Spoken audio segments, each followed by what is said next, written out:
I feel like we're missing quite a few people, Vivian. Yeah, the time was awkward, so a lot of people may not be able to make it. But even our superintendent and our associate soup, but maybe they're joining right now. Well, there's Jay. Look at all these BUSD folks coming back. Yeah, old. Sorry. Was that the? I didn't mean to put old in there. I'm sorry. I really apologize. Old was a slip of the tongue. That's not what I meant. I just meant previous. You mean no problem. I'm sorry. You mean vintage? I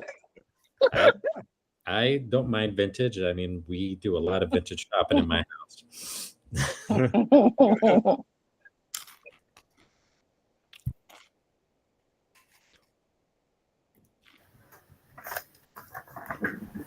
Hi, Daniel.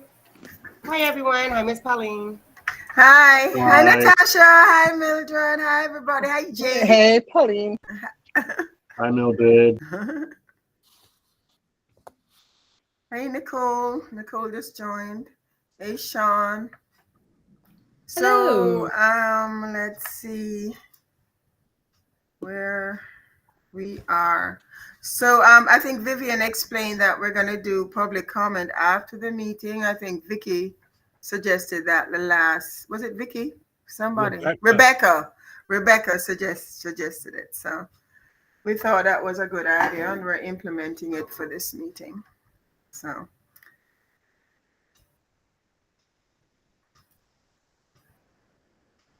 I think Anika is here, so we can get started. Perfect. Good afternoon, everyone, and thank you for taking time out of your afternoon earlier than usual to join us for our last SBAC of the 24-25 school year. Coming to you with greetings on behalf of myself and Board of Education. Next slide, Ms. Vivian. And also reminding you that we have several members of our district office and leadership team, next slide, who are here in this meeting to both be able to respond to questions from SBAC members as well as to answer questions in the comments or present information. Yes, we will be putting the deck in the chat in preview mode. Just give us 1 second, Daniel. So while we are preparing to start, I want to just remind folks of our expectations and our norms. Next slide. Remember that SBAC is an advisory group that has the charge of working with myself and staff to review the district's budget and to make recommendations in support of us presenting a balanced budget to our Board of Education, actually very soon at the next board meeting on June 4th. And to do that, we've gone through a series of meetings starting as far back as October and explored a number of scenarios. So this meeting will be a meeting where we focus on getting updates from the governor's proposal, as well as reviewing the feedback from SBAC voted recommendations from the last meeting. And so that we're able to do this work, we're asking that all folks who are not voting members of SBAC please just do not use the chat, as we're going to make sure the chat is exclusively for those folks who have been identified as voting members of SBAC. And then, of course, SBAC members, we ask that you use the chat only for the purposes of engaging with content that is at hand at that particular moment. If there is a call for a vote, which I don't anticipate any voting this afternoon, we also ask that only SBAC members engage in the votes. And I believe that you were informed a few minutes ago that we are going to do something different this meeting at the request of some of our SBAC members, which is to hold our public comments until the end of the meeting to ensure that we're able to get through all the business that's at hand. I'm going to ask Ms. Vivian to go to the next slide. You know this by heart. Hopefully, we're going to ground ourselves in our mission. And even though we've been able to and have had to actually engage in some really challenging conversations as an advisory group, we're doing so still committed to making sure our mission is real and true for every student and realizing the 4 E's for all the babies in BUSD. Next slide, please. And so with that, the focus of this final meeting is to review the results of the recommendations that SBAC made at our last meeting. The SBAC was asked to bucket all of the proposals that came forth, both proposals from staff and proposals from community members and SBAC members themselves. After we do that, we're going to provide some updates in regards to some feedback that was received. around that bucketing activity. And then we're going to spend the bulk of the time getting an update from the governor's May revise. You might recall that at the last meeting, we were letting you know that we're going to go to a meeting to get more information and detail about the governor's May revise, and we have that information. And so we'll be sharing that with you, as well as the implications that that information has on our final budget and the budget target. And so after that, we'll do some closing moves and next steps. And a part of those closing moves will be for us to engage with some public commenters. We do hope that those who are here to make comments stays into that part of the agenda and really listens, because you might actually get some of the answers that you've been looking for. Next slide, please. And so just to recap, SBAC again has been meeting since October, and together as a committee, we know that as we move towards our budget balancing target, we do so by implementing a number of strategies, and these strategies are here on this slide. And then to the right of each of those strategies is the amount of dollars that we were able to save or generate in support of that particular strategy. So as an example, one of the first things that we do was to eliminate and remove vacant positions. And by doing so, we were able to save about $1.3 million in service of the target at hand. Similarly, at the very bottom, we also were really committed to not just thinking about how to reduce our expenditures or make cuts to our budget, but also how to generate additional revenue for our budget. That last box that says revenue generated shows the amount that we anticipate getting from some of our revenue generating ideas that this SBAC group explored. And so just to be clear, that $2.2 million does not reflect a total of all the numbers above it, but actually reflects a separate strategy that we employ as SBAC. Next slide. For those who are here and new to this, we not only have those 7 strategies to move towards our target, we also really ground ourselves in our budget core values of resource allocation that are listed on the left hand of this screen. Next slide. And so again, at our last meeting, the SBAC looked at all of the various proposals that were shared and explored and discussed over 5 phases. And they were asked to bucket those proposals by priority. What you see here on the right side of the screen is a general overview of the categories of those buckets. And so what they were thinking about is if we were to get additional revenue or new information from the governor or elsewhere that impacts our budget balancing target in the sense that it reduced our target, we had to cut by less, for lack of a better way to say it, then what would they want us to restore first? And what are those things they want us to continue to go ahead and make reductions to, regardless of what the fiscal news looks like in the months to come. Next slide, please. For a little bit more information, those who are interested can look at this slide that kind of gives a really brief idea of what each of those buckets means and the things that SBAC was keeping in mind as they bucketed the various proposals. Next slide. This slide here doubles down a little bit and gives some considerations of what SBAC was kind of holding as they considered each proposal. Next slide. And then we are aware that all proposals are not created equal. There were definitely proposals to reduce and save costs.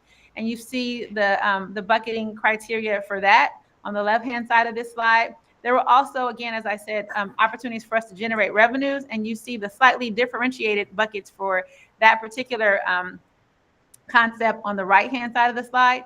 And then in the middle are things that we were likely to do regardless because it was necessary or required.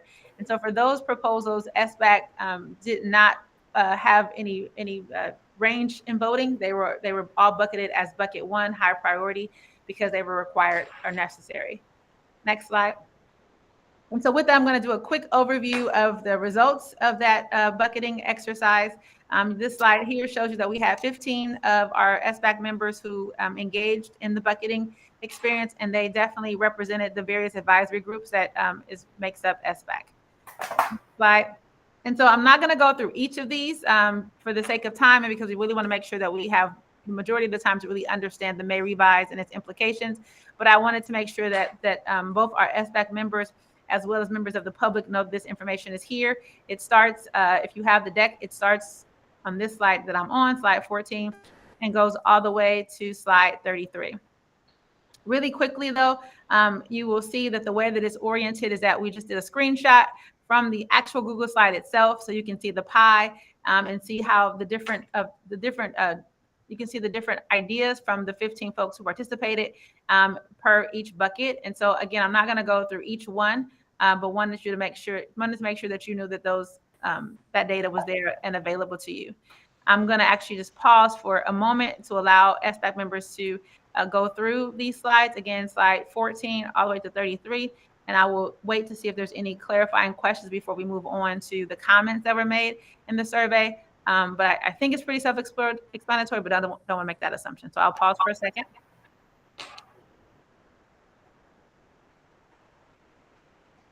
And SBAC members, you're again looking at slide 14 through 33. It shows the outcome of the tier bucketing exercise. Should I go through each of these, Anika? No, we'll let SBAC go through it at their pace. Okay. And then I just want to make sure, Ms. Vivian, we did put the deck inside of the chat, so everyone should have access to it. It's in the meeting request. Okay. Everyone should have that link. Yeah, we had a request, but I'll put it in the chat right now while people are looking, just because that was a request that came through for that. So I will update that. Thank you. Thank you. No problem.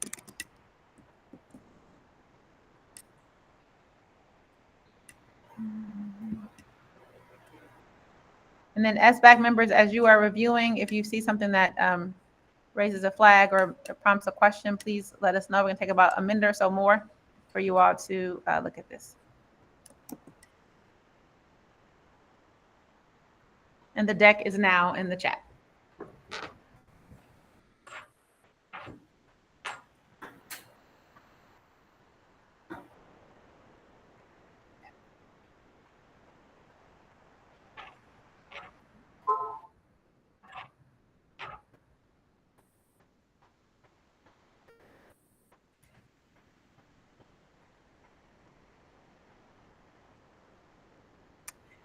Can you go to the next slide, Ms. Vivian? A couple of things to point out. There were a few proposals that SBAC was in the majority deciding that they want us to not restore these things, that regardless of what information we received from the governor's update or any additional revenues, they wanted us to go ahead and proceed with those reductions anyway. And this slide here actually shows two of those items. About 47% of SBAC members agreed that regardless of revenues, that we want to go ahead and eliminate the equity and belonging assistant, as well as the executive assistant. So wanted to just call those out. When you see purple and green, those are things that we're gonna understand from you all, that you want us to really make sure those are low priority and keep those on our budget reduction spreadsheet, if you will, regardless of what happens in the next couple of months. Ms. Vivian, if you can go to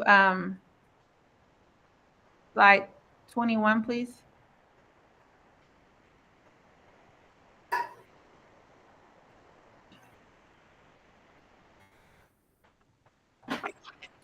Another one that I wanted to call out for you all is that there was similar, if not even more overwhelming feedback around the personnel commission supervisor. 67% of you all also said that regardless of an increase in revenue, that we wanted to go ahead and make that reduction.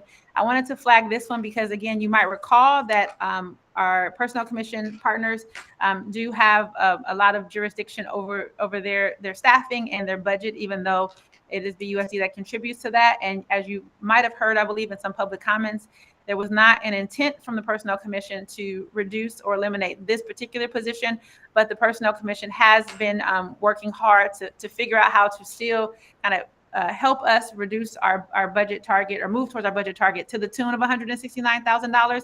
But that exact position, they don't have plans on eliminating. And so tonight, the Personnel Commission is having a meeting this afternoon, actually, where they're going to do a second read of their budget. I will not likely be there because I'll probably be with you for one of our graduation ceremonies, but we are anticipating hearing from them what their final decision is in terms of how much they can offer towards our budget target. I'm not sure, Sam or Pauline, if you have an update to provide to the group on this, but I think it's important because this is something that everyone said, do it. And I want you to understand that even if we do it, we don't have complete authority or autonomy to make the final decision. Sam or Pauline, anything you want to add to this based on the first reading that you heard? So the meeting I went to with the Personnel Commission, they may eliminate this particular one proposal was to eliminate that position, but they're going to replace it with a lower level position. So that proposal would not net 169,000. It's going to be closer to just 69,000. But I'm not sure what they're finally voting on. So I guess I think Erin is on this call, so she may want to make public comment at the end of the meeting. But that was one of the proposals that I saw in the last PC meeting that I went to. So not 169, but closer to $69,000 in savings. Thank you for that, Pauline. Steve? I was just going to say that makes a lot more sense. I'm in support of that. Obviously, eliminating 28% of their staffing is going to make the hiring process worse. And we already all know that it's not great to start with. So Thank you, Steve. Bad move. Thank you, Steve.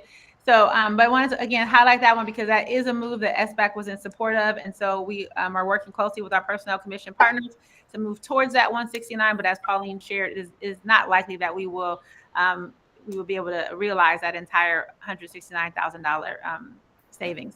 Ms. Vivian, if you can please go to slide 22. I apologize. I'm sorry, 24, Ms. Vivian. Go two more. So on this slide is a different type of example. This is an example of an area where SBAC overwhelmingly said that this particular proposal item is high priority. And remember, for the sake of revenue reduction strategies, a high priority means you want us to restore that first. If we were to see a difference in our revenue and information from our governor. And so this example is actually the investments in college readiness and support programs. We have proposed to make some tweaks across all of those programs to the tune of about $300,000. And you all overwhelmingly said that that's something that you do not recommend us to do. You might recall that at the last meeting, I expressed my own personal sentiment to maintain these programs as much as possible. And so wanted to share that again as an example in the other direction of something that you actually really advocated for us to restore. Next slide, please. I also want to call out that a similar example is that we propose to reduce the OFI staff. There are 3 specialists who are on unrestricted general funds by 3, and 60% of you all said, no, this is high priority. And in fact, another percent said it was a priority for the next level of restoration. And so again, this is an example, something that the SBAC really strongly disagrees with and would like me to not include that in the final budget that we're creating to propose to the board at the next board meeting. Can we go to slide 29, Ms. Vivian? Because there's one more example of that I wanted to point out, because I do want to be transparent about the things that SBAC, for lack of a better word, is in disagreement with in terms of proposals. And that would be what you see at the top of this screen. And that is the reduction of the 2 secondary level counselors to the tune of $320,000. Again, this is not just that some said it's a high priority. It looks like that either you felt it was a really high priority or you felt that it was a priority and you wanted that to be restored. So this is another example of one that should revenues come in, you are saying do not make this reduction at all. Slide 31, please, Ms. Vivian. Finally, I want to show you an example in the other direction, thinking about revenue generators. The revenue generator that was extremely popular was actually that of us recouping or getting the reimbursement from ACOE. We talked about the fee-based reimbursement grant that has to do with the work that we do, providing services to our students that a lot of our staff do anyway. And overwhelmingly, 67% of you all felt that was really important, and you wanted to go ahead and go with that revenue generation option, regardless if we need the money or not. So I wanted to just call out some examples and also give you some time to scan through the slides. One last call to see if there's any questions from our SBAC members about any of these results before we move forward to look at the comments.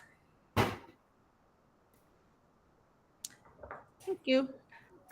Next slide, Ms. Vivian, we're going to go to slide 34 and then 35. Thank you. Next slide. So I wanted to just be transparent and show and call out some of the feedback that was given. Remember, in our tiered survey, we not only had an opportunity for you all to bucket the various proposals, but there was also a section for comments and additional information. There were not many, actually. Only about 5 of you all commented, and there was definitely a theme, if you will, to the comments. You can see here that this first comment speaks to this SBAC member's dismay that RT Fisher contract was not a line item. You also see that later on, there's another person who makes a similar comment. And so wanted to pause and acknowledge that. And I'm going to speak more to that in just a second. Next slide, please. And then also you can see in the comments that followed, there was a desire for us to really think about OFI and to think about the equity and belonging director in some ways to continue the work in support of African-American students, leveraging that particular position. There was also comments about just having a larger cut to the consultants. And this one was specifically speaking about our focal populations bucket, if you will. We had recommended a reduction to that group by $60,000, and this particular person wanted more. In general, what I will say is that there were some strong comments about certain things not being separately identified as line items. And so we want to take a couple minutes to respond to that and explain our rationale, but also to provide some clarity. Next slide, please. So embedded in those 2 comments that I read, and I apologize, I didn't call this out, was just a desire and a statement for College Bound to have been a line item on its own, as well as some folks recognize College Bound as one of the 3 college readiness programs that were being considered. But again, college readiness was presented as a bucket, a proposal to reduce it by $300,000. Next slide, please. And so I just wanted to make sure that folks have the information they need to understand where we're going next in terms of your feedback on this particular item. So again, it was shown as just one bucket. You see at the top here on this screen, it said college readiness and support, and it was a recommendation to reduce this bucket by $300,000. Can you please click, please? We have a number of college readiness programs. Can you click, Ms. Vivian? We have a number of college readiness programs in BUSD, but specifically under this particular line item, we were looking at Bridge, College Bound, and RISE to address the $300,000 savings that we were trying to accomplish. And we did not list each of them out, and the feedback was to do so. And so I received that feedback, and I hear that feedback. We did present it as a bucket, but it is clear to us, per the comments that you all made, that as we continue to move towards our budget target, that if there needs to be reductions in this particular category, this is the category that I said I didn't want to make any reductions, but if we do need to, that there is at least a few folks on this committee that would like us to make those reductions, specifically with the College Bound program. And so I'm going to pause right here, because again, this was the area that people made comments on, and want to see if there's any comments or any additional information that folks want to provide me, as again, I prepare to create a balanced budget for our board. But the feedback that I did hear is for those who took issue with the fact that these were not lined out as individual line items. The preference of those folks was that College Bound be a program considered for reduction, should reductions need to happen in this particular category. Any corrections, thoughts, or feedback that you want me to have with regard to this particular item?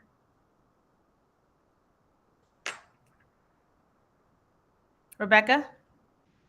I just wanted to say thank you so much. This is, as you know, we may not agree on this one, but I definitely feel heard, and I really appreciate that you took the time to notice. So thank you very much. Thank you, ma'am. Any other comments or items? I'm sorry, any other comments or thoughts or questions on the college readiness bucket? Nicole? Similar, I just want to say thank you, Superintendent. And, it's been a multi-year conversation. I really appreciate the effort and the thought you put into this. So thank you very much for talking it through. And I'm heartened to see the committee's support across the board for all these programs. So thank you. Yeah, you guys were loud and clear with that one. That's why I made sure to show that pie. So the next category again was the focal populations. Next slide, Ms. Vivian, please. And so the focal populations will be where the RT Fisher line item is. And again, there was feedback and concern and a little bit of I think the word was disappointment that was not listed as its own line item. Next slide, please. And so again, want to remind folks that the way that this particular bucket, this particular proposal came through was that second line that says targeted groups, and we were suggesting a reduction of $60,000. Next slide. Appreciate, again, the feedback. What was included in this targeted groups or focal populations proposal was R.T. Fisher and Young, Gifted, and Black. So there were no other programs listed, but I do respect and hear the feedback that it would have been helpful to see those two things tiered out or pulled out so that folks can vote on them individually. Again, what I understand from the feedback that was given was that if we need to, or as we move towards our budget target, that there is a preference that additional reductions be made in this particular area. This was 60,000 was the proposal, and at very least two people suggested or requested that we reduce this particular area by more. But I also, again, wanted to pause and give time for any thoughts or feedbacks that you want me to consider with this being our last meeting with regard to these two specific contracts that make up the focal populations category. Matt Meyer. Hi, thank you for letting us have this conversation today. One thing that I really would like to see, and it won't be today, of course, is kind of a line by line, what is R.T. Fisher responsible for, right? And how's it going? Because what I hear on the ground is just very different from what I see in the board presentations. I'm just going to name that. And that has been the case year after year after year. And it's very easy for a consultant to basically create a job for themselves and make it necessary to continue to get those consultant dollars. And what I really would love is not just the line by line of what they're responsible for, but also a priority list of of these things, these are the most impactful or important. And then an analysis of, and if we had to do this ourselves, how would it get done? Right. And I feel like that is, we always are talking around that. Oh, there's these goals of, yeah, we should bring these things in house. And I think that some things that this consultant does may be super beneficial. I'm not going to say it's not, right? Some of the things could be even more beneficial if someone that was a district employee was doing them.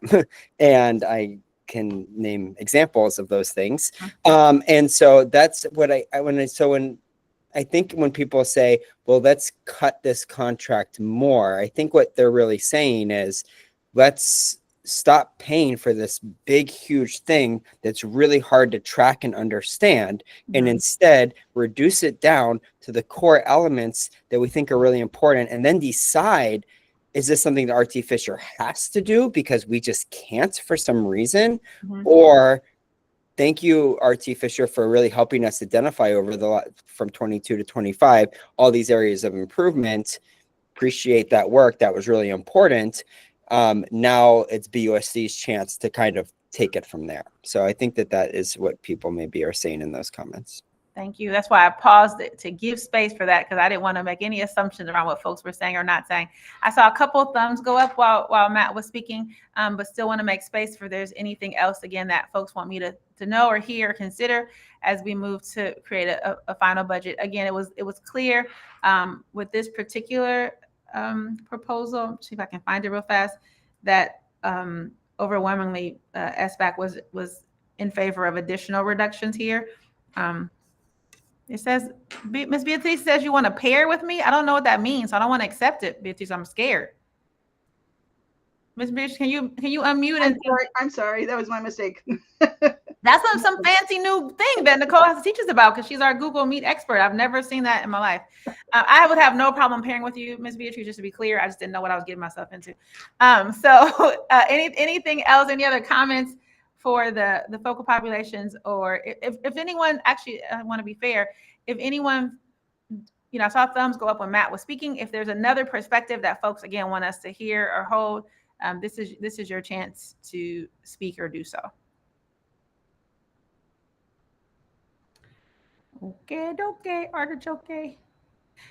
Whatever. There you go. I knew it was gonna happen. Nicole?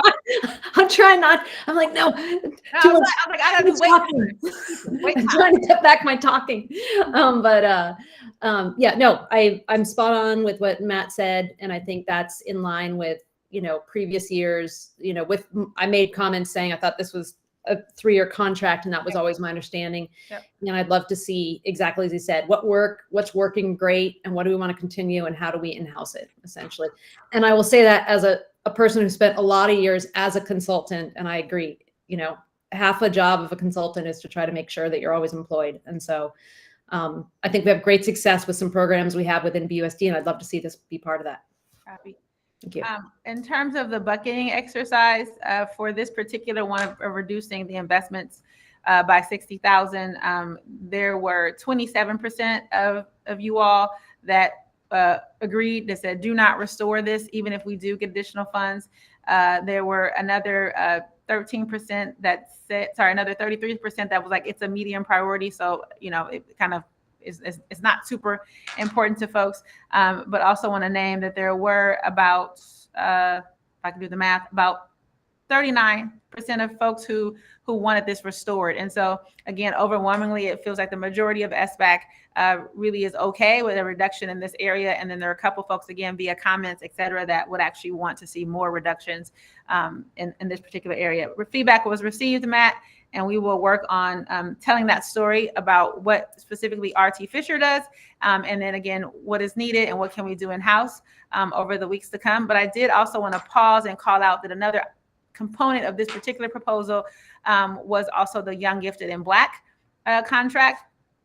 And I didn't see any comments and don't even recall us speaking specifically about this very often across our SBAC meetings. So I wanted to give folks an opportunity to weigh in on this particular line item because it was not pulled out as its own item in prior meetings. I just want to ask, I remember it was $41,000. Am I completely off on that? I remember no, you're not. The total contract is 41. I was actually looking at this. Pauline, is this because Pauline and Jill, is one, it could be an error, Rebecca. Those things happen with us. But I just want to clarify, Rebecca, as well. Is it that this is $12,000 from general funds and perhaps the difference is funded in some other source, Pauline and Jill, or is this just an error and we should reflect it to say 41,000? I'm not sure. I think that information I saw based on the coding in the general ledger, it was $12,000. Jill, I had seen. Jill may have some information. I'm trying to look at my numbers, but I don't want to give incorrect information. So if you can hold on a second. Yeah, we'll wait. We'll go to Vicki and Steve, and then we'll go back to you, Jill. And friends, we're not going to spend too long on this because I just want to hear your feedback so I can keep that in mind as I prepare a final budget, your recommendations. I think Steve was next, and then Vicki. Hey, I'm sorry if I'm forgetting something. So you have an upper box and a lower box here, 360, and then 305 and 12. Are those related? Is the 300? Sorry. Or are these four different cuts? Let me clarify, Steve. So the top box that you see on this particular slide is just the visual that you all saw throughout SBAC and when you were doing your bucketing activity. And so you see it says targeted groups 0.6 and efficiency 60,000. What this slide, what the little box rectangle below it shows you is that targeted group category kind of what's that called? What's that instrument you all? Is xylophone. Anyway, it's expanded. It's expanded. Accordion. It's expanded, and it was the accordion. Thank you very much for 25. Okay, so Steve, ignore the college readiness line. The targeted group lines that we're focusing on for this particular slide, and then the rectangle underneath it just kind of expands the targeted group section to tell you what's inside of that, because that was some of the feedback. And it was RT Fisher and Young Gifted and Black, and staff proposed reducing these combined contracts for about 60,000, and the feedback was to reduce them more. However, the feedback focused primarily on RT Fisher, and so I wanted to give folks a chance to give any feedback or commentary if they so chose for YGB. Vicki? Yeah, I just wanted to echo, well, again, both of these are very important work. I also feel like we have really talented staff and people in BUSD. So the same with Young, Gifted, and Black. I feel like we have in-house people who could do this work. And so it's not necessarily a reduction in services, but maybe a shifting in funding, and that it would be more cost effective to have in-house people do these types of things. So thank you. Okay, friends, we're closing this window. So again, this was just a recap, if you will, of the feedback from the bucketing exercise that you all did. Thank you all so much for doing it and doing it rather quickly. We didn't have to call or bug anybody to do their homework. So thank you for that. Thank you for your honest and thoughtful comments. And again, your job as the advisory committee is to make recommendations to me and staff. And I appreciate the recommendations that you've made, and I will definitely keep them in mind as we prepare the final budget. I won't guarantee you that all the recommendations will come to fruition, but I will promise you that I have listened to you and thought a lot about the things that you've shared over these last meetings, and we'll take many of these recommendations with us as we make the final budget, because there was a lot of places where we were very much aligned. I'm going to let Jill give the update on the GB contract, and then we're going to move on to the important governor's update. So it's showing up on my end as 41,000 in unrestricted general fund. Yeah, so that's what I thought. So we apologize for that error. We will correct that error, and we will also again think about where there could be additional reductions if in this area should we need. All right, Pauline, you ready? Yeah, Emily and myself are ready. Ms. Vivian, let's go to the next slide, please. We already had questions. Next slide after that, Ms. Vivian. And we're going to do, you might recall, we got the governor's update for the May revise. We went to a meeting last week and got even more specific information. Next slide that Pauline and Emily are going to share. I want to apologize, Daniel, if you're on this call. We heard your feedback in the last meeting about the visual that's here with Thomas Sowell. Some people have some feelings about Thomas. We were just looking at the quote and the sentiment of the quote and not so much investigating the person. And we actually had a replacement slide that you can see kind of in the corner that I didn't move over. But that particular slide is from James Clear. Now, I didn't research James Clear either, I'm be honest. But what James Clear says is life is a series of trade-offs, and greater results usually require greater trade-offs. The question is not, do you want to be great at this? The question is, what are you willing to give up in order to be great at this? So we are always thinking about the trade-offs here in this SBAC, and we had a new quote to keep us in that frame of mind. So Daniel, I wanted you to know, I heard you, and hopefully James Clear don't have no issues, but I have not done a background check. So with this idea of trade-offs in mind and remembering where we are in our budgeting process and the constraints that we have as a district, I'm going to pass it to Pauline, who is going to give us a real quick recap of the timeline for the budget process, and then tell us the news about what lies ahead. Okay, thanks, Anikia. We can go to the next slide. So this is a great reminder in terms of how proposals in the governor's budget actually gets enacted into laws. So we're actually, the May revise, a lot of what we're getting now would be proposals. So we will share with you what the proposals are as of now. The one thing that was made, that was a law that was enacted, I think as of this date, would have been the requirement for transportation. I've talked to Sheila and she's on top of sharing that information. But it's important to know we get the governor's proposal in January. They work with the Department of Finance. They do trailer bills. And the governor's May revise at this point is still a proposal. And that's why we wait for the budget to be actually enacted and voted on. And then based on that information, it comes after we have adopted our budget. So if there are significant changes, and we anticipate there may be this time, we would do it in the 45-day revise. So again, a lot of what we're getting is a proposal. And when it becomes law, we'll be working with the trailer bills to actually implement the law at that time. Next slide. So, so why do we pay attention to the state budget? Of course, a caution, uncertainty ahead. So if you could just keep entering, Vivian, they should have other slides. So of course, our funding is impacted by larger trends, larger forces, trends, many unknowns at this time about the federal government. The stock market impacts returns and impacts revenue for the state. And of course, the state budget is supported by unpredictable revenue sources and continuing declining enrollment, not necessarily in our district, but statewide. That's the fact that where most districts are facing, costs are rising, and also faced with declining revenues due to declining enrollment. Next slide. So I'm going to turn it over to Emily, who is going to take us through the 4 takeaways and some other important information about the May revise. So Emily? All right, so the 4 main key takeaways from the 2025 May revise. We'll give a quick overview here and then dive into them a little bit more. So number 1 is TK-12 education funding maintained. Number 2, recognition of need for flexibility and extra funding in some areas. Number 3, new proposals focus on literacy supports. And number 4, clarifications, amendments, and omissions. And if you go to the next slide, please, Vivian. So diving into point number 1, so TK-12 education funding maintained.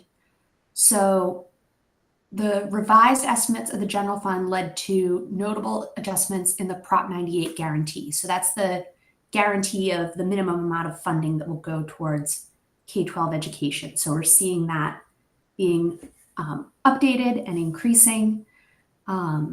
It's about a $2.9 billion increase compared to the 2024 budget, although it is a little bit of a decrease compared to the governor's January budget. So going back to Pauline's point of, we're walking through a timeline of various snapshots of information.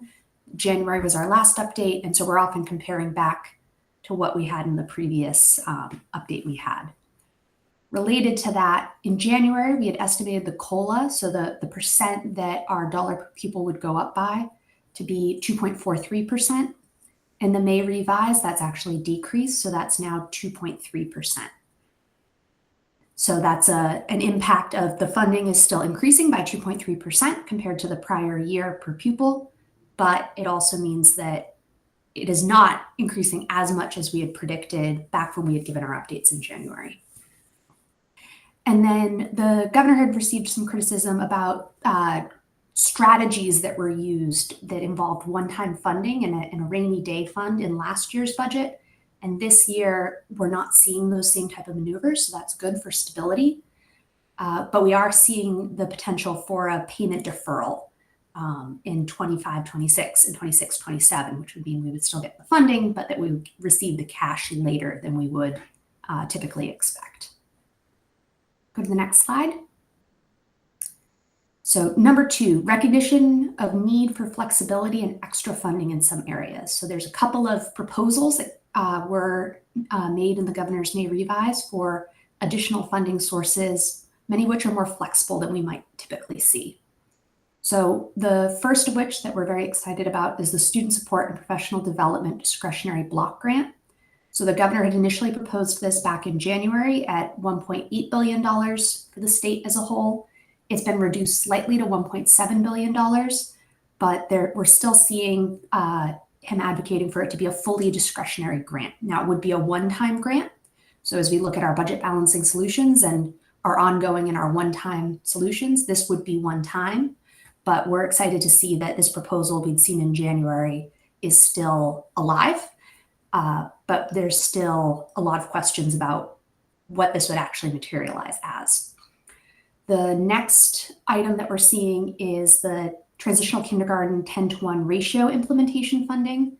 And so as we've been phasing in transitional kindergarten, we initially started off with a 12-to-1 ratio, and the state had promised additional funding as we moved down to a 10-to-1 ratio.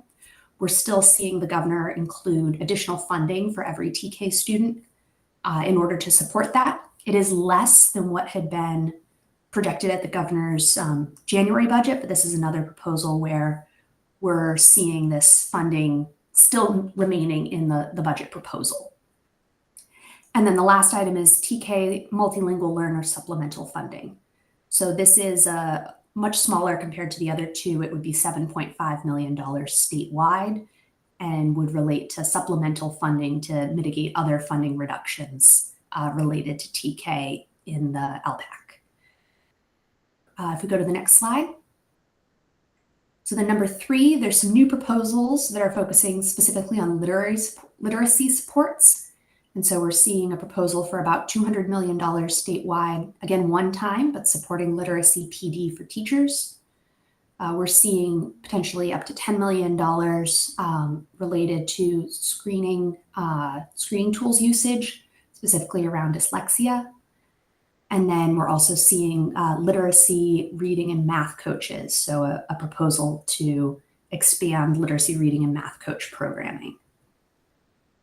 Next slide.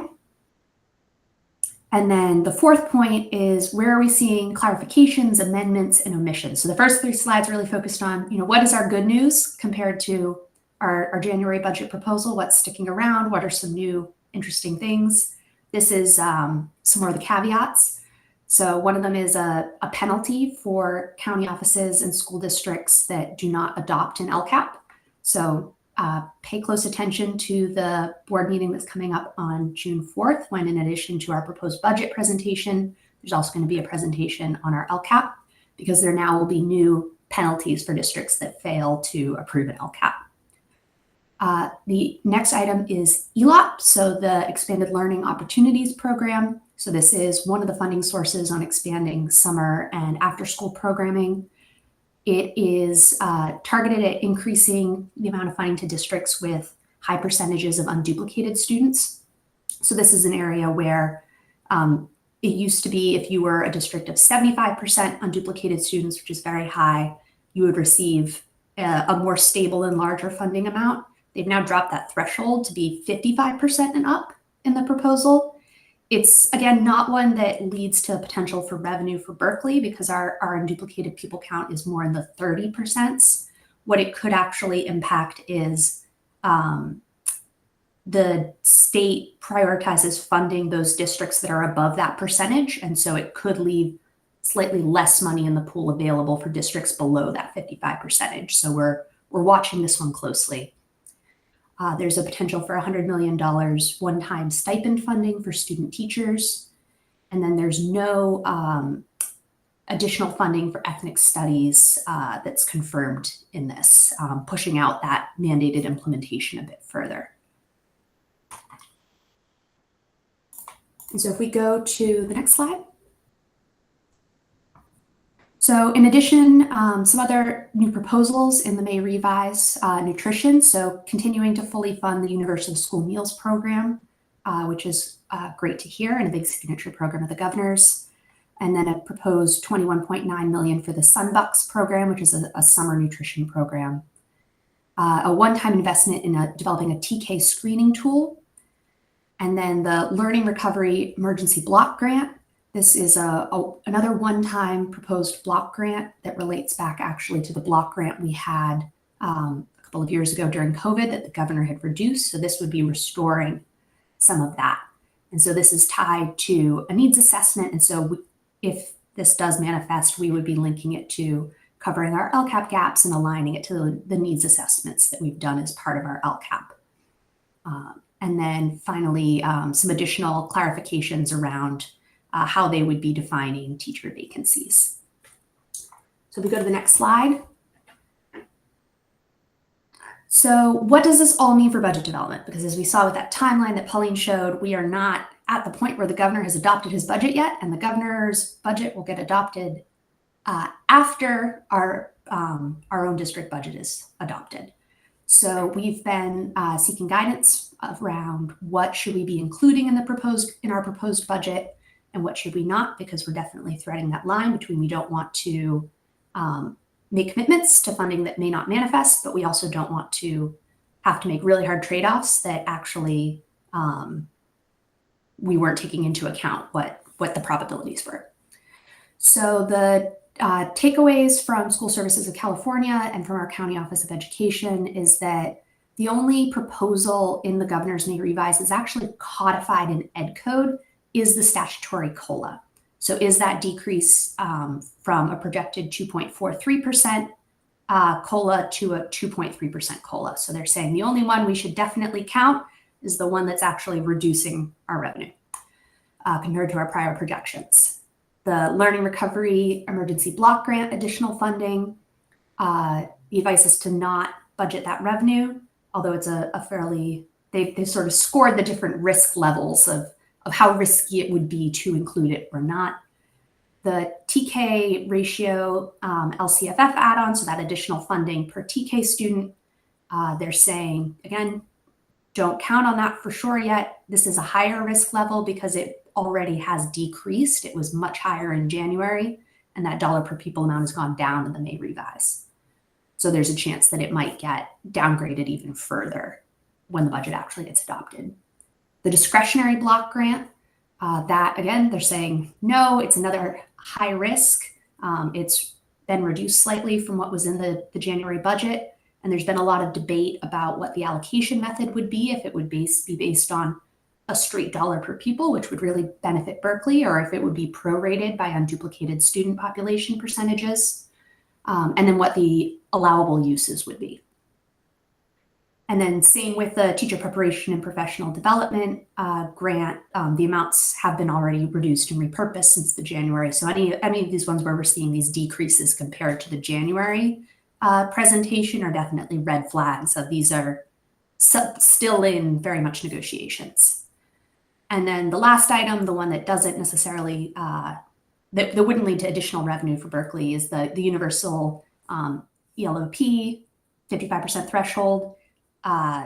Lower risk than some of the others, but it's still subject to negotiation. So the recommendation is to not score that yet in our budget. Can we so pause go to the there? next? No, can we pause there before we go to the next slide, which I think really talks about the implications? If we could just pause and see if any of the members have questions about the content on this slide or the previous slides that were shared for this section of the agenda.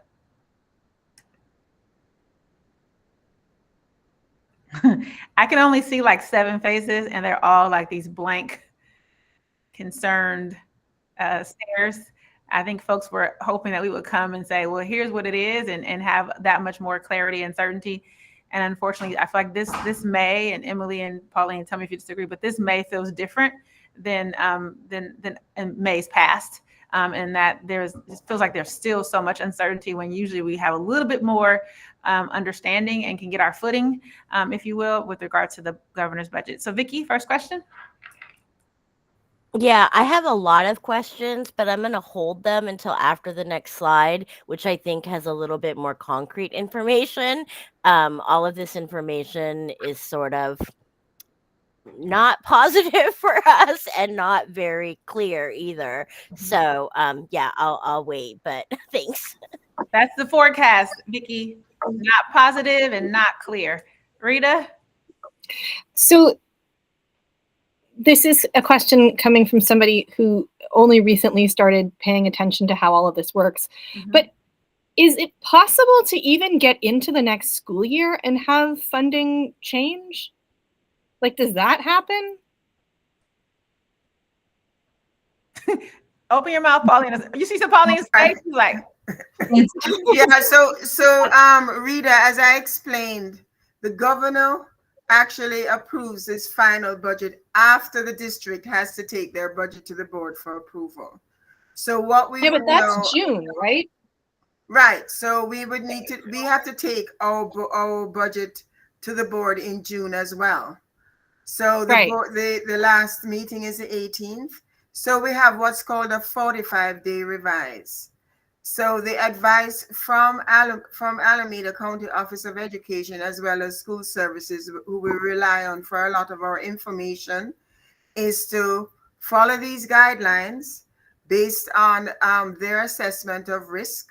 And then when the governor finally approves his budget, some of these actually materialize in additional funding, we would score the additional funding in the 45-day revise, and that's what we would take into the 25. That would be the final budget for 25-26. So we're doing a preliminary budget, if you will, based on the assumptions and the advice that we have. The 45-day revise will be truing up our budget, and that's what we'll be using to actually start our year or continue the year. So the 45-day revise, that's sometime end of July? 45 days after, yeah. So it's 45 days after the governor approves his budget, which is June 15th. So it would be early August, 45 days. So we by early August, we should know a little bit more information. But is it, I guess my question was more like, is it possible we get moving into the fall and things could change throughout the year? Like, has funding ever changed or crumbled mid-year? Not typically, unless the budget changes significantly January of next year. We have had mid-year cuts, but that's usually very rare, because the governor is going to start the whole process for the 26-27 year in January of next year. So it's an ongoing process. So. And this is also why it's best practice to always have an unrestricted ending fund balance. So not to tie up every single dollar in budgeted expenses, so that if there are fluctuations in revenue, because ultimately our revenue is based on our ADA, on our average daily attendance. And so that will, we project that, but that won't get confirmed until the end of the year. And so there's always a potential for adjustments. Thank you. And there's also been history of like block grants and things like that, where the amounts have changed later and been adjusted, where we've been promised one thing and they've been changed later in terms of what we're going to get or not going to get. But usually whatever the governor kind of signs into law, it's not often that we would change that amount. Right. But then, and the June 15th date would be the governor's budget, not the district's. Always is subject to change and subject to the 45-day revise, depending on the enacted budget for the state. Dan, you had a comment? Dan? Dan, you unmuted, then you muted when you started talking. No, just that the June 15th final budget is really just to get the Assembly and the State Senate get themselves paid. And frequently the real final negotiations go into July. Yeah, so if we go back to that timeline that I started January, it's supposed to be enacted into law by June 15th, but if they miss that deadline, there are penalties, right? Well, I don't know. Well, the June 15th really is the deadline so that they don't get docked money. Exactly. And so the legislature does their thing, but then there's still a continuing negotiations between the legislature and the governor. Anyway, not a big deal. It's an is. We thought this was a really important slide for you all, just in terms of transparency, because again, we do work with other districts and get guidance from ACOE and school services, et cetera, in terms of how they interpret and what they want us to prepare for and predict. And so again, this slide is really important because we are still planning to be rather conservative with our budget, if only because of the information that's on this slide. And that is why Pauline and Emily are about to transition into showing you the implications on our budget and then tell you more about our target. But you might be surprised to see that there's not going to be a significant change to our target at this meeting, if only because, again, there's still a lot of uncertainty. I forgot the forecast, Vicki, you just said it so well, but uncertainty and whatever, not good news and uncertainty, I think is what it was. So with that, I'm going to go ahead and let Emily go to the next slide, and then I'll show you what's coming after that, and then we'll go into more about our target. Vicki, I'm sorry, Emily. Thank you, Superintendent. So the impact of the May revise on our unrestricted general fund. So two of the items that I think we are most interested in looking into are the additional TK dollar per pupil funding and then this discretionary block grant. And so one of the things we were looking at is hypothetically, what would it look like if we received the full amount of what's being projected in the governor's May revise? What would it look like if we were going to budget potentially half of it?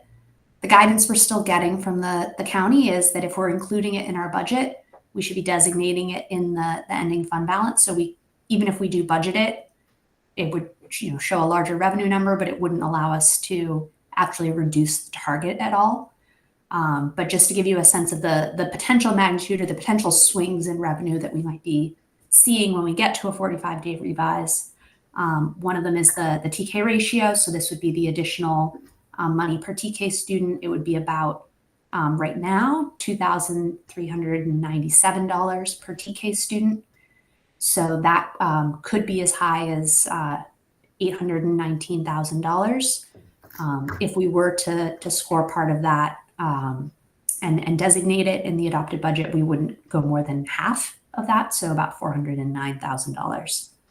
And then with the discretionary block grant, the biggest question being right now, it's being proposed on just a straight average daily attendance, per pupil, but there might be an unduplicated component, but assuming it is straight per ADA, it would be one time.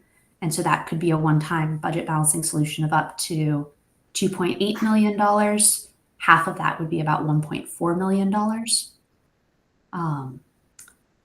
And I'll turn it over to Pauline, I guess, to give a little bit more framing and clarifications on this. Okay, thanks, Emily. I'll take questions after this slide, if that's okay. As Emily mentioned, if we included this in the budget, it couldn't count towards like expenses. If we put in $3.6 million, we would have to leave that amount in the ending fund balance and designate it. Or even if we went with just a halfway mark of 1.8 million, we would still have to designate that amount, and it would not be able to help us in budget balancing solutions, and it would not impact the target at this time. So the advice that we're given, as we have mentioned before, is to wait for the enacted state budget. In the final state budget, it would determine the distribution of the discretionary block grant. And then also it would give additional information on the additional add-on for the TK ratio. So it can be potentially $3.6 million, $1.8 million, but even if we did put it in the budget, we would have to designate it, and that means it can't be used for expenses. It's really just kind of flowing through the budget, and it will fall to the bottom line, and we'd have to designate it. So that's a recommendation from ACOE. And since ACOE are the ones that actually review our budget and determine if it's correct or if the certification that we're actually requesting in our budget adoption is acceptable, we tend to respond and respect the advice that we're given from them. Questions? Did I see some hands being raised? Yes, Vicky. Two questions. The first one in regards to the TK ratio.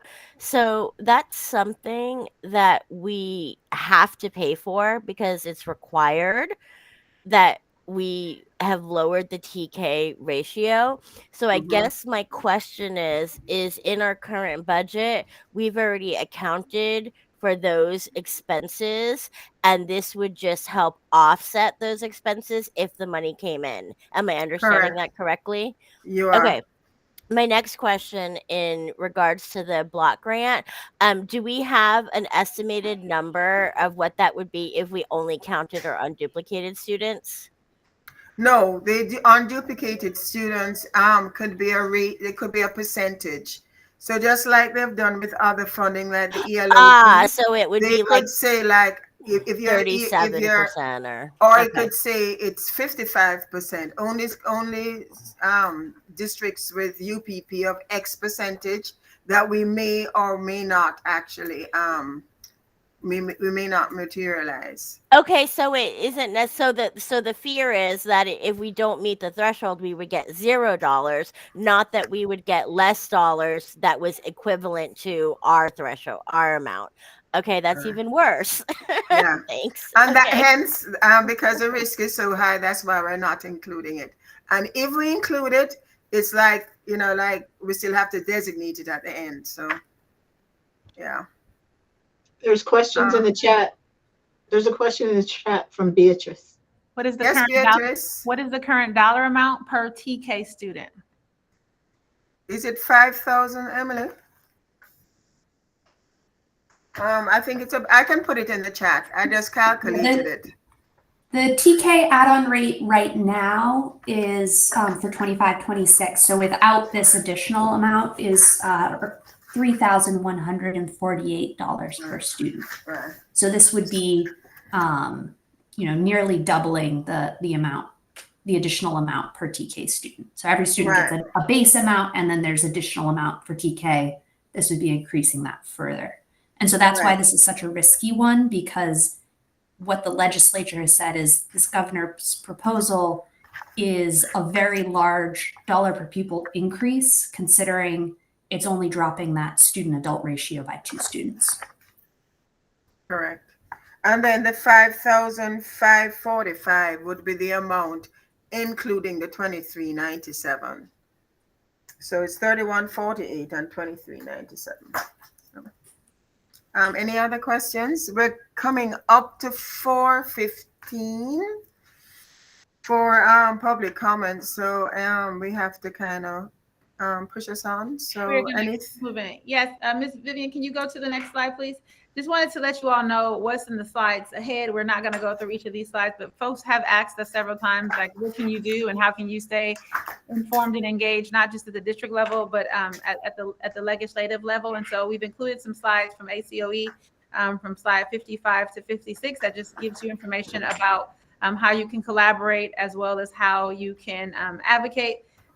We are not positioned to tell you what to advocate for, but it was a question, so we wanted to share the information. Next slide, please, Ms. Vivian.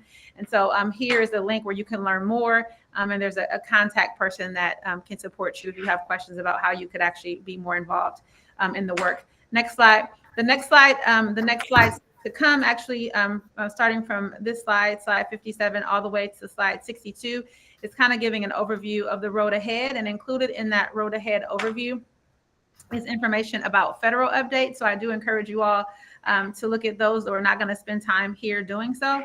But if you move to slide 62, Ms. Vivian, one of the things that it talks about in terms of how we can, as a district, prepare for the uncertainty that's ahead, including decisions that are being made at the federal level, is to maintain allowable reserves. So I wanted to stress that, because that is something that Pauline stresses. Some of us in our personal bank account, we spend down to the last penny. It's probably not wise to do that there either, according to my husband, but it's definitely not wise to do so in a district where you are supposed to be the responsible steward of public funds, and you have people that you have to pay. And so if you hear Pauline and Emily talking about maintaining that reserve and having a healthy reserve, that is why, and that is echoed here on this particular slide. Something else that it speaks to is just thinking about the rising special education costs that are happening across districts, across the state, and likely just across the country. And so we're going to have some information about that forthcoming in the upcoming slides. And just these are just ideas for how to mitigate risk as we, again, as our forecaster Vicki said, coming into not positive weather that is still very, very much uncertain. And so with that, we're going to go to the next slide, slide 63. And I'm going to let Pauline just do a summary of the phases 1 through 5, or whatever she wants to do on these 2 slides. And then we're going to move into that special education update that I wanted to make sure we have time for. Okay, so this is pretty much how we wrapped up SBAC in terms of proposals. We're still a little bit shy, $0.6 million of the target that we had set, but we have come a long way. $7 million is quite an accomplishment. I know not all of these may be voted on by the board. We're planning on taking these to the board, and we've had some discussion about some of these that may change. But in terms of where we've actually where we actually are now, we're still $0.6 million, and that should say 5. So we're still a little bit shy of our target, but we came a long way, I think. So that's it for me. Next slide, please. And again, this is just a breakdown of those proposals and phases per our budget balancing strategies. Next slide. So we wanted to take just a few minutes just to bring you all up to speed of something else that has been impacting our budget. Remember, I called out that in that ACOE slide, they talked about districts mitigating risk by getting rid of special ed costs, getting rising special ed costs under control, and then also really looking at our district policies that may be driving up our sped costs. And that is not happenstance, because again, BUSD, like many other districts, are seeing rapid increases in our special education expenses and not seeing the same level of increase in the amount of revenues that are coming. And so as we think about what might be and think about the governor's budget and revenues that might be coming in, we also want to just kind of let you all know about an expense that is growing that might actually offset any incoming revenue that we have. And so with that, I'm going to introduce you Jill Hogendijk and Sean Massinger, who will just give a brief overview of where we are with our sped costs, because we don't want to leave this meeting with you all not understanding that is something that we're going to have to address as we finalize our budget in the next couple of weeks. Sean and Jill. Hi, everyone. Jill, do you just want me to jump in, or you got comments? We'll just turn it over to Sean. Sean, we have about like 6 minutes for this one. I'll be quick. Next slide. So as Superintendent Nika Ford-Morthel has shared, we are in a bit of a pickle with special education costs. We've definitely seen since 2019, there's been about a 42% increase in special education costs. And we are higher than some of our, many of our districts that are within Alameda County. Part of that is partly due to inclusion, and I'll explain it in another slide. So as you can see, the first interim budget versus 2022, we've had quite a bit of an increase in the amount of our special education budget. Next slide. This is another just graph kind of highlighting our special education cost increases. So I know this is a little tiny, but the orange slide, there's MPA costs. So they've definitely risen from 2024-25. They dropped a bit from 2024, but you can see it's gone up. We also have that purple line that's going up shows the amount of FTE that we've increased over the last several years as well. And part of that was replacing contractors because we didn't have matching FTE for those contractors. And part of that was meeting the needs of our counseling services. We used to contract out with Seneca, and now our school psychs provide all internal counseling and for our students. So part of it's that. And then additional part is we've been adding FTE in order to meet the union obligations that we have in making sure our caseloads are being capped at 21. Our state average is, I believe, 28. So we've, this was done a few years back, and we will need to work with the union if we want to increase that amount. Next slide.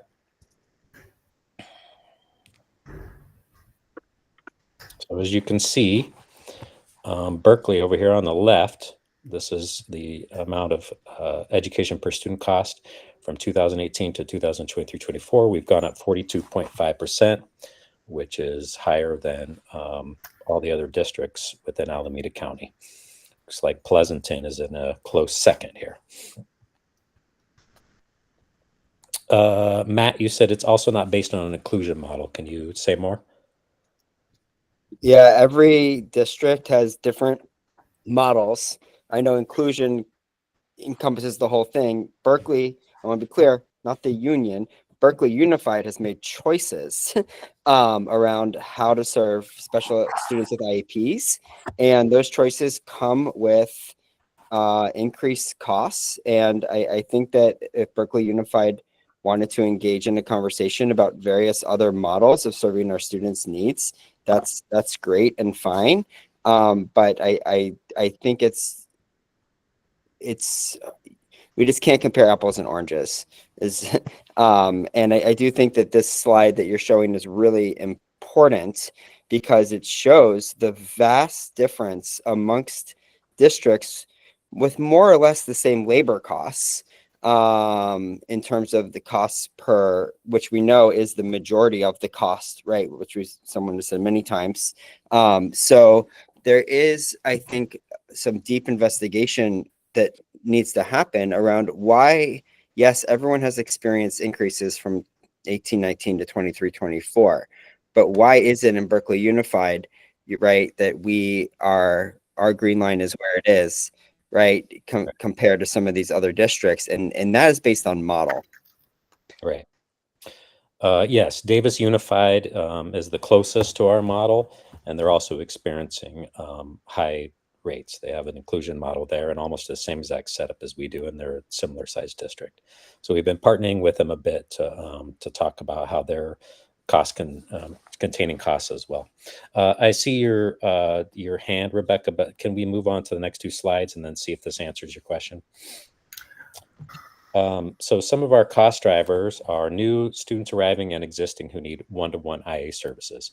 We've seen a large increase in the request for instructional aids, and we've seen, and this has happened since the pandemic. So we do have a SCIA process, which is Special Circumstances Instructional Assistant, where we have to go through and see, is Tier 1 in place, is Tier 2 in place, before we make decisions if a one-to-one is needed for a student to support them. But as Matt shared, our model is much different from other sites. We don't have a lot of special day classes. So since we don't, it's harder to contain students in a classroom and have like a 3-to-1 type of three adults to or one adult to 3 students. And because students are more spread out. So we are also have an increase in special education FTE to meet contract caseload obligations. That's not necessarily a bad thing. It does keep, that was agreed because we wanted to match it with the what is the amount of students that would be required in general education. So the point of doing that was to keep our caseloads low enough so we can serve our students better. We've also had additional residential treatment services, MPS placements, which are more restrictive environments due to mental health issues or inability to serve a student within our school district. We have maternity and medical leave. So for example, if a person goes on maternity or medical leave, we have to find typically a contractor. I mean, if we try to look for somebody internally, but we typically have to find a contractor, and then those contractor costs are typically higher than what we would pay. And plus we're still paying that maternity leave out. Our inability to fill open FTE due to lack of candidates. Every year we have several contractors that we do, and typically their prices are higher. So that adds to our budget. And then higher COLA increases for NPS and PA. This last year, our NPS and PA could have increased their COLA to like 7.5 or 8%. I can't remember the exact number, but that left us with higher costs serving those students. So how are we mitigating? For one, we did an instructional aid audit this year that will continue next year. And that was a deep exploration of how IAs are being used as sites, which students could we possibly start reducing to build that independence. Because the purpose of instructional aid is to build independence. It's exactly what they're there for. And we have to be very careful that that instructional aid doesn't build dependence. So we did professional development at all the sites this year on that. We're working right now with HR to add FTE to reduce our contract days. One of the issues is that this is long kind of standing, is that we haven't had matching FTE to meet with our contractors. So we've filled up all the FTE as much as possible for our, hey, Kristen, can you grab him? Because thank you. We've tried to hire as many people as we can to fill the current FTE we have, but we don't have matching FTE. So some sites have, maybe 3 or 4 contractors, but they don't have the FTE to match. So that doesn't show up in our, it's not equating in our budget. So we are working right now on adding FTE to reduce contractor A's for next year. Now, we'll need to fill them. So that may be a little challenging because we are working closely with the Personnel Commission. They've certainly increased the frequency of internal folks that we can hire, but it's still a challenge to get them. We are opening a TK2 SDC for 25-26 at Malcolm X, and that will be a pathway because we have a 3 to 5 SDC at Malcolm X. Those will really prevent us from sending additional students to non-public schools, and we'd be able to pull back a couple of students from non-public schools to fill those roles, which will be more cost effective for us and also get students to be in a more least restrictive environment. We're also been working with transportation department to identify efficiencies for transportation. So, can a couple students share a ride so that we are not, paying double? So these are some of the strategies some of the cost drivers, some of the strategies we're using to mitigate costs. Next slide. Now, legal didn't make it in there, but that's about 100,000. So the slide's unfinished. I apologize. I completed it in the other one, but obviously didn't get there in time.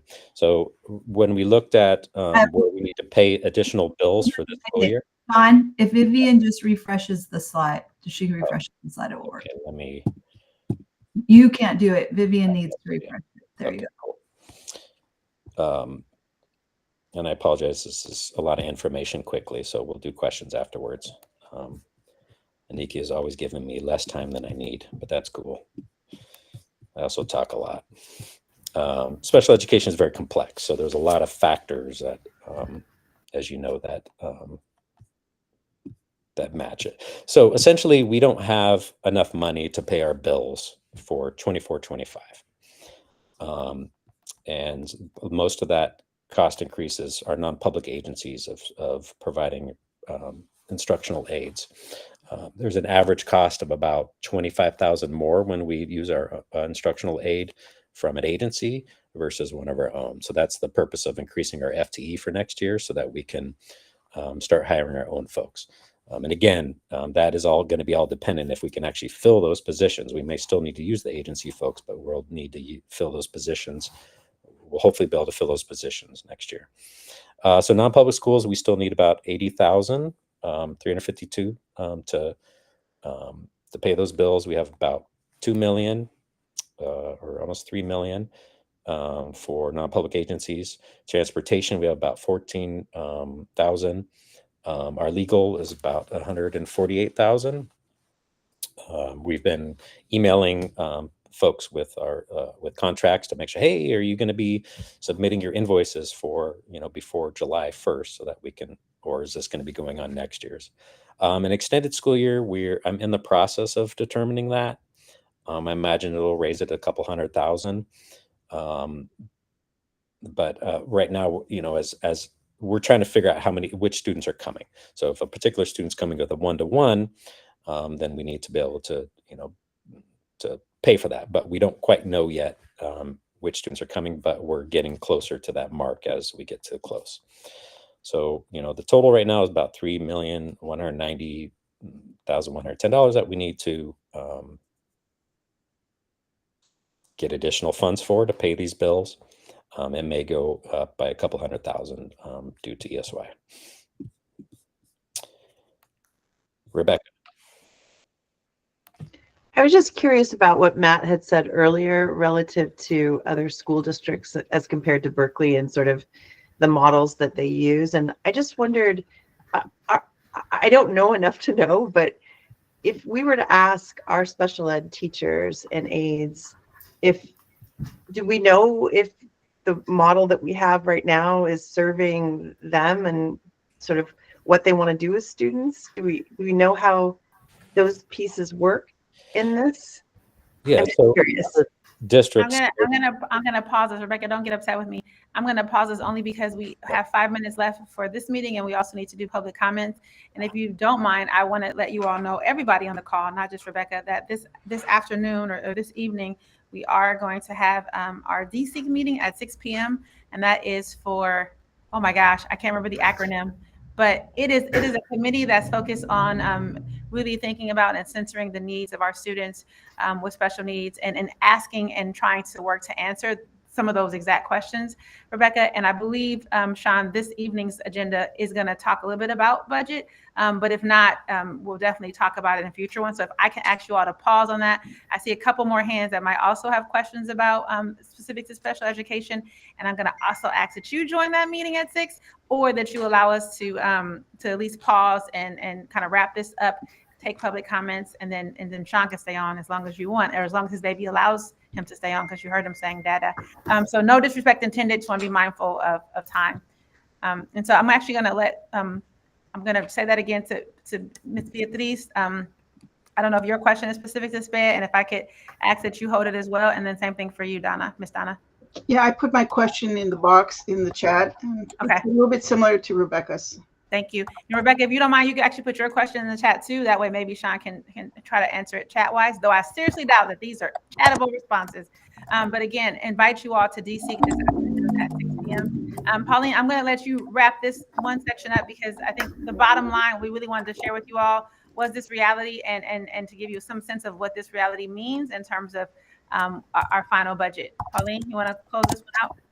You're right. So, so this ask coming in May is not something that we actually have this amount in our ending fund balance. So this ask may quite likely cause us to certify as negative. We do not have $3 million, additional $3 million in our budget at this time.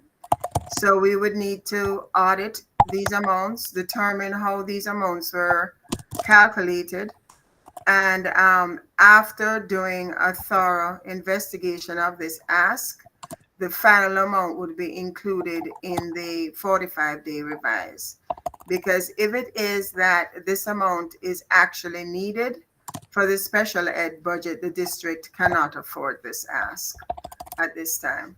So this is a pretty significant slide, and it's pretty significant information that requires additional review and additional investigation. So we're going to ask Sean to mute his Oh, sorry. It's like my. It's like that's my. okay. And so apologies for being really short with this component. I see a couple hands. Ms. Donna, is your hand still up, or is that from last time? Okay, Ms. Donna, go ahead, and then Matt.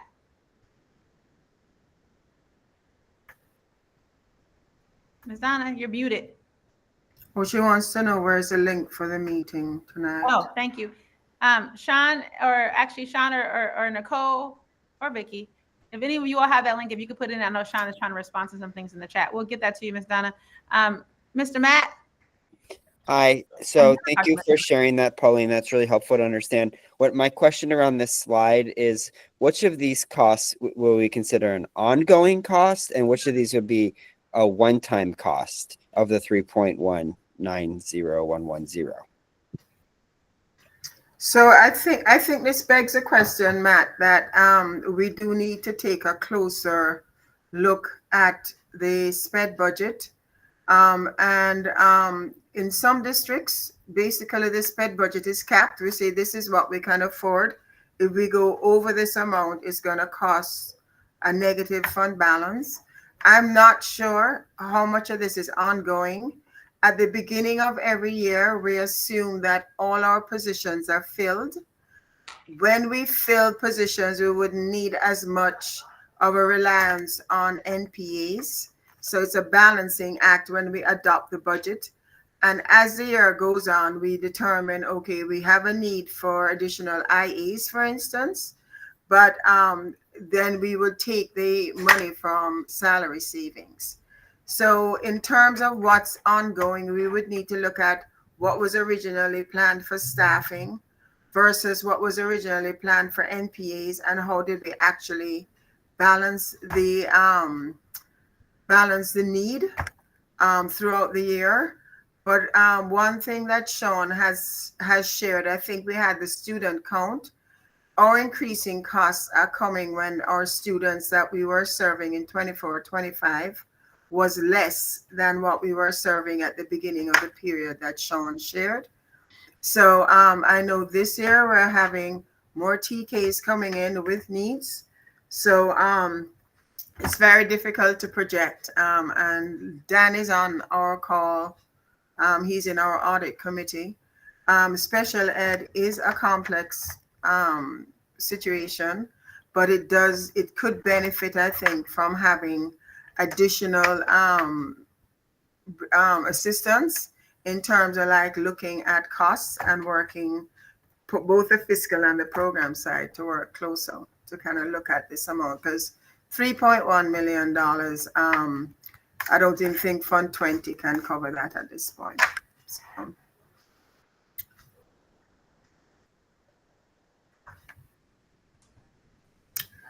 Vicky, is your hand still raised, Vicky? Yeah, my hand is up. I have a June 11th meeting on my calendar, and you had said that this is the last meeting. I'm trying to confirm whether we're removing that meeting from the calendar or if that is still happening.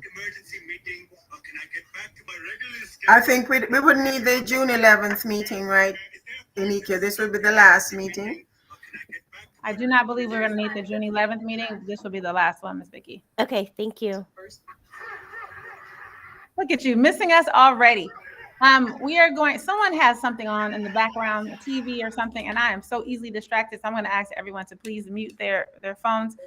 We are preparing to wrap. I know we have a couple folks by Ms. Mildred for public comments, but really want to quickly remind all of our SBAC members that tomorrow, next slide, we want to honor and celebrate you with our end of the year in-person celebration for all of our advisory committee members. There'll be food, there'll be fun, and there'll be opportunity to do some in-person three-dimensional fellowship. So we hope you all can make it. You can RSVP here. We do request that you RSVP because we need to make sure that we have enough tacos. I don't want to let the cat out the bag, but we are planning a nice little meal for you all. So I hope you can come for some time. I think it's about an hour and a half. And then Sean just put in the Google chat, Ms. Donna and others, information about the DSEEK meeting that happens this afternoon at 6 p.m. The slides that follow are just information about how you can stay informed and engaged. But one of the things that we want to do is ask that each SBAC member, I'm going to send a survey to both our regular members as well as our alternates,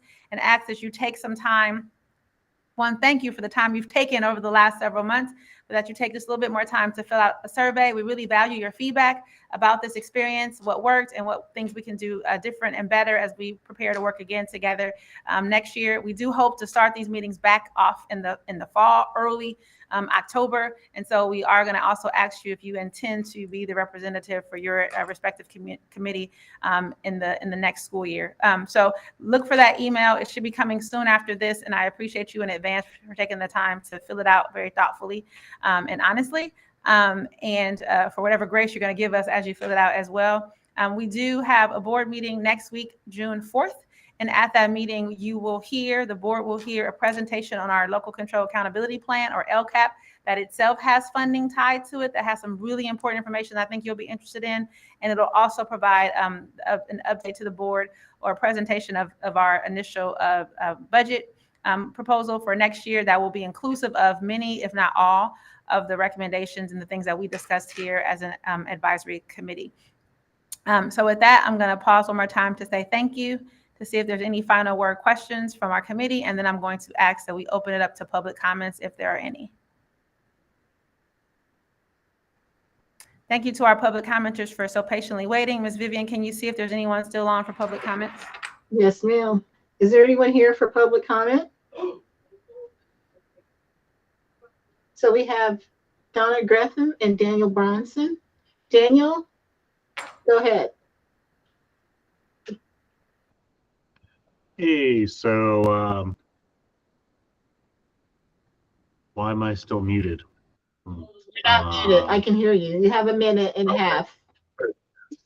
So just, going through presentation, it just, why do we not simply poach the contractors? It's totally legal for us to do that. The Attorney General said so. Because that seems like a very significant cost. I'm talking about Amerigus, ProCare therapy, Epic special ed staffing. There's a bunch of others because I looked at their job postings. They only pay the people actually going out to do the work about half of what we pay the companies. So obviously we would be paying out benefits too, so the savings would be, not like that much, but still a huge savings. So I don't understand why we have why this isn't just the most obvious solution to the cost overruns in that particular area. I know I always harp on about that, but we're paying not only the people actually doing the work, but also for these companies' profits, and they're not the ones coming and doing the work. The staff are. We can just be like, hey, you contractor person who works for, I don't know, ProCare therapy or whatever as a paraprofessional, wouldn't you rather work for the same wage you're making now, but with like union membership and benefits and CalPERS? Okay, Daniel, thank you. Thanks, that's all. Donna Gretham, a minute and a half, please. You're muted. Okay, is there anyone else? While you work on that, let me call to see if there's anyone else. Is there anyone else online here for public comment? Okay. Vivian, I see Donna's hand up. She's having problems unmuting, so I'm just calling to see if anyone else is available for public comment while she works on that. Okay, so she's unable to get unmuted. Can I do it? Let's see. She has a question. What is the budget for the agency IAs? That's not really a question. That's not a comment. That's more of a question.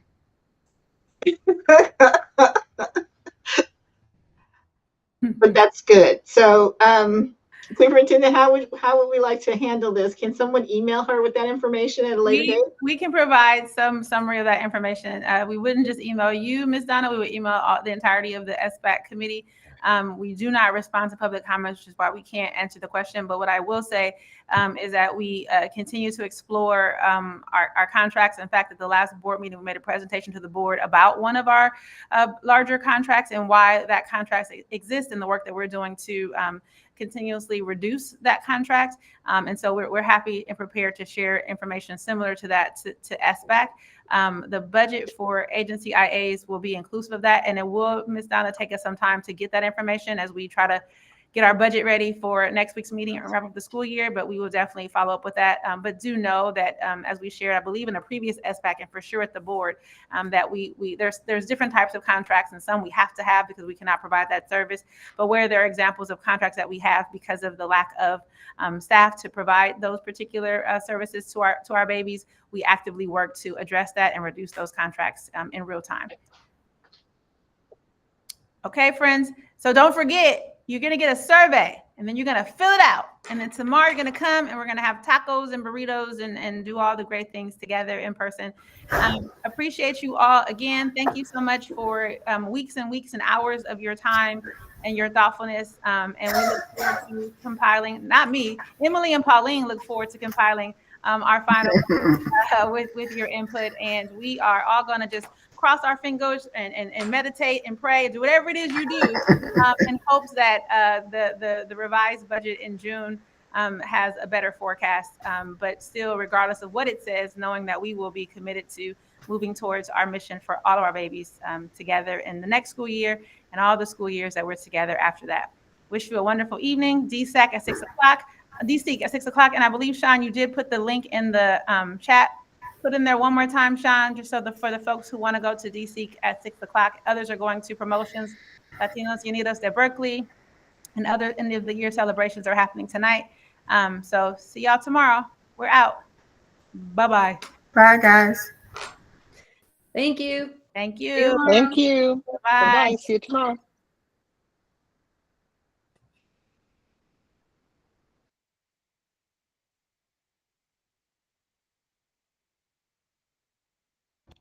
Bye, Jill. Bye. Thanks, Vivian. It's multitasking. You caught me. Okay. Right. Bye. Bye.